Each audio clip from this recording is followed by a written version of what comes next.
Hello everyone, welcome back to my channel. તો friends, આજે હું તમારા માટે સરસ મજાના નાસ્તાની રેસીપી લઈને આવી છું। નાસ્તામાં આજે આપણે ચોખાની સરસ મજાની ક્રિસ્પી પૂરી બનાવવાની છે। તો આ ક્રિસ્પી પૂરી બનાવવા માટે મેં એક વાટકું ચોખાનો લોટ લઈ લીધો હતો। ત્યાર પછી લીલા મરચાંની પેસ્ટ બનાવી લીધી હતી। પેસ્ટ બનાવી એટલે કે વાટી લીધા હતા લીલા મરચાંને, અને ત્યાર પછી ચીલી ફ્લેક્સ લઈ લીધા હતા અને થોડું પાણી લઈ લીધું હતું। એક વાટકો જેટલું મેં પાણી લીધું છે અને પાણીને આ રીતે કઢાઈમાં ગરમ કરી લેવાનું છે।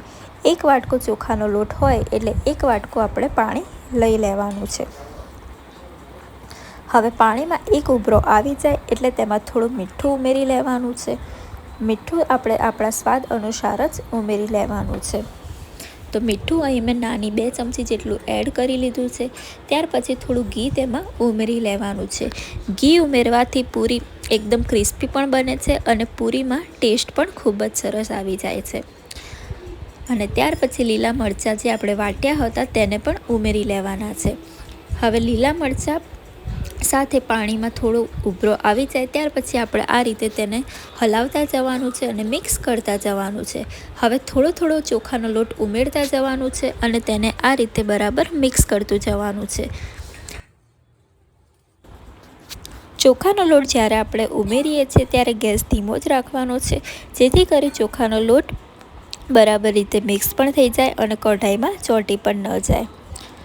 ચોખાના લોટને 5 થી 6 મિનિટ સુધી હલાવતા જવાનું છે અને પાણી આપણને લાગે તો જ તેમાં ઉમેરવાનું છે। અહીં મેં થોડું પાણી એટલા માટે ઉમેર્યું છે કે ચોખાનો લોટ કઢાઈ સાથે થોડો થોડો ચોંટતો હતો, એટલે મેં થોડું જ પાણી તેમાં સાઈડમાં જ ઉમેર્યું છે, જેથી કરી ચોખાનો લોટ કઢાઈમાં ચોંટી ન જાય।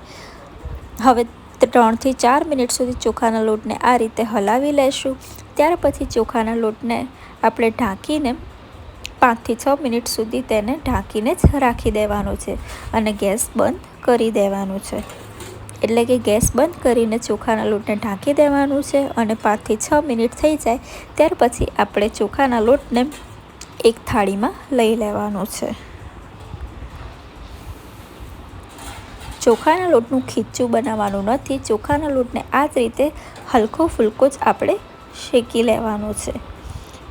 તો હવે આપણે ચોખાના લોટને એક થાળીમાં લઈ લેશું અને ત્યાર પછી ચોખાના લોટને થોડી વાર માટે આપણે આ રીતે હલાવતા જવાનું છે અને ત્યાર પછી તેમાં ચીલી ફ્લેક્સ ઉમેરી લેવાના છે અને ત્યાર પછી આપણે ચોખાનો લોટ ઠંડો ન પડી જાય તેનું ખાસ ધ્યાન રાખવાનું છે। ચોખાનો લોટ જ્યારે ગરમ હોય ત્યારે જ આપણે તેને બરાબર રીતે મિક્સ કરી દેવાનો છે। હાથમાં થોડું તેલ લગાવીને ચોખાના લોટને મિક્સ કરી દેવાનું, જેથી કરી આપણા હાથમાં ચોખાનો લોટ બહુ ગરમ પડતો ન લાગે। ચોખાનો લોટ એકદમ ઢીલો જ બાંધવાનો છે, બહુ કઠણ આપણે બાંધવાનો નથી। જેટલો ઢીલો લોટ હશે તેટલી આપણી પૂરી સરસ મજાની બની જશે। તો હવે આપણો લોટ પણ તૈયાર થઈ ગયો છે।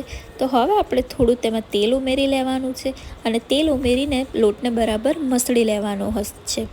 જેટલો લોટ આપણે મસળીશું તેટલી આપણી પૂરી સરસ મજાની થઈ જશે। તો હવે આપણો લોટ પણ તૈયાર થઈ ગયો છે। હવે આપણે લોટને માંથી નાના નાના લુવા લેતું જવાનું છે અને પૂરી આપણી જે સાઈઝની રાખવી હોય તે સાઈઝની વણી લેવાની છે। તો અહીં મેં એકદમ નાની સાઈઝનો જ લુવો લીધો છે અને તેને હાથના મદદથી જ આ રીતે દબાવીને તેનો શેપ આપી દીધો છે। હવે પૂરીને વણવા માટે અહીં મેં એક વાટકી લઈ લીધી છે। વાટકીમાં આ રીતે થોડું મેં તેલ લગાવી દીધું છે અને ત્યાર પછી તેને પાટલીમાં લુવો રાખીને તેમાં દબાવી દીધું છે વાટકીથી।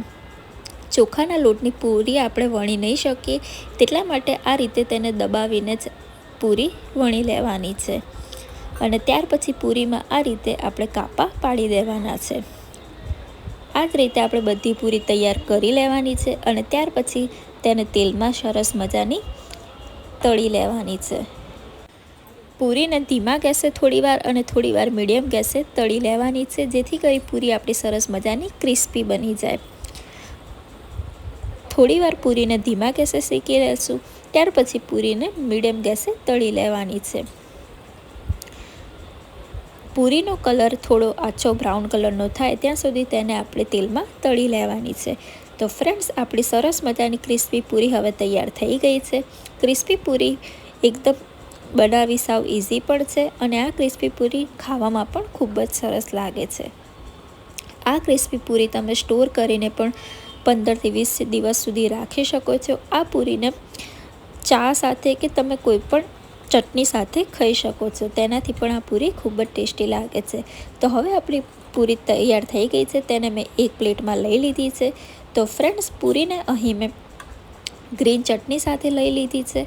આ પૂરી ખાવામાં તો ખૂબ જ સરસ લાગે છે અને ચોખાની પૂરી એકદમ ક્રિસ્પી પણ બની છે. અને આ ચોખાની પૂરી તમે ઘરે અવશ્ય બનાવજો અને આ પૂરી તમને કેવી લાગી તે પણ મને કમેન્ટ કરીને ચોક્કસ કહેજો. અને વિડીયો ગમ્યો હોય તો લાઈક કરવાનું ના ભૂલતા.